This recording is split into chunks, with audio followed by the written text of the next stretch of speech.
Polling continue చేస్తాం. ఆ chip ఏమైనా డిస్ట్రాయ్ అయితే అంటే ఆ రోజు ఆ టైం వరకు 200 మంది ఓట్ వేశారు, వాళ్ళ నంబర్ అక్కడ ఉన్నది అంటే వీ విల్ కంటిన్యూ. ఆ డేటా పోయింది, దెన్ రీపోల్కి వెళ్ళాలి. ఇక్కడ అన్ని చోట్ల కలెక్టర్ సర్టిఫై చేశారు, బెల్ ఇంజనీర్ వెళ్ళి చూశారు, సర్టిఫికేట్ ఇచ్చారు. అంటే ఆ టైం వరకు వచ్చిన ఓట్ అన్నీ భద్రంగా ఉన్నాయి. అండ్ దెన్ దీని తర్వాత half an hour 1 hour gap వచ్చిన తర్వాత కొత్త మెషిన్ పెట్టేసి ఆ మషీన్లో కొత్త ఓట్ నమోదు చేయడం జరిగింది. That is also secure. మేము ఆల్రెడీ పెట్టేశాము, మన స్ట్రాంగ్ రూమ్లో కౌంటింగ్ జరుగుతుంది. సార్, పిన్నెల్లి ఓటర్లను భయభ్రాంతులకు గురి చేయడం, అక్కడ మహిళలను అబ్యూజ్ లాంగ్వేజ్ ఉపయోగించడం, ఆ సెక్షన్లు కూడా పెట్టారా? పెట్టకుంటే ఏమైనా అది రికమెండ్ చేస్తారు? నో, దాట్ ఎనీవే పోలీస్ ఇన్వెస్టిగేషన్లో ఇవన్నీ ఎక్కడ యాడ్ చేయాలి, ఎక్కడ చేయాలి, they will do it. But anyway I have told you already the process has began. Already 2 రోజుల ముందే ప్రాసెస్ కూడా స్టార్ట్ అయిపోయింది. అక్యూజ్ కూడా కింద కూడా గుర్తించారు. సెక్షన్స్ కూడా చాలా పెద్ద సెక్షన్స్ పెట్టడం జరిగింది. సో ఎలక్షన్ కమిషన్ డైరెక్షన్ అదే, ఎక్కడైనా లూజ్ సెక్షన్ పెడితే ఆర్ చిన్న సెక్షన్ పెడితే సరైన సెక్షన్ పెట్టాలి. తర్వాత ఎగ్జాంపుల్గా భవిష్యత్తులో ఒక ఎగ్జాంపుల్గా తీసుకోవాలి. అంటే ఇట్లాంటి పని చేస్తే ఎవరి మీద ఎంత స్ట్రిక్ట్ యాక్షన్ అవుతుందో that police has been instructed to be told. And in that direction only there were. No, footage we.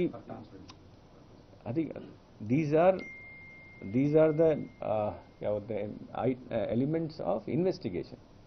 Investigation చేసినప్పుడు those evidences which are there, which are not released unless until charge sheet is filed. Charge sheet file చేసినప్పుడు everything becomes open. So kabatti, be rest assured, just I want to convey through you to everybody that all the evidences we have against the people we have already given to police. Investigation is going on. Police is also under sit. Chala serious ga pani chestunaru, evarki vadalaniki prasakti ledhu.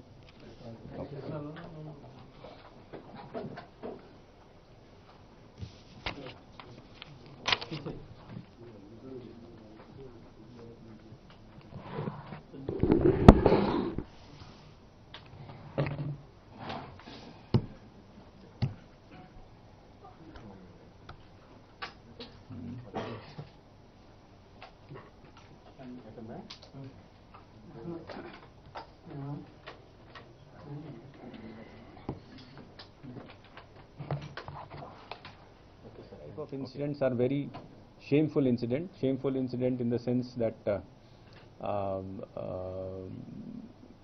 our intention is to do free, fair and peaceful elections, and when the candidate himself start doing this activity, that is a very serious matter. So stringent action should be taken. Stringent action ante as per the memo filed in the court against the accused number 10 sections have been put against him, proposed against him. And these 10 sections have very severe sections where the punishment may go up to 7 years also. అంటే ఈ ఒక్క polling station లోనే పిన్నెల్లి ధ్వంసం చేశారా? మిగతా polling station లో కూడా అంటే ఆయన as I said, these are all investigations which are going in all the cases. FIRs have been filed in all the cases. This case, as I said, although the video yesterday everybody has seen,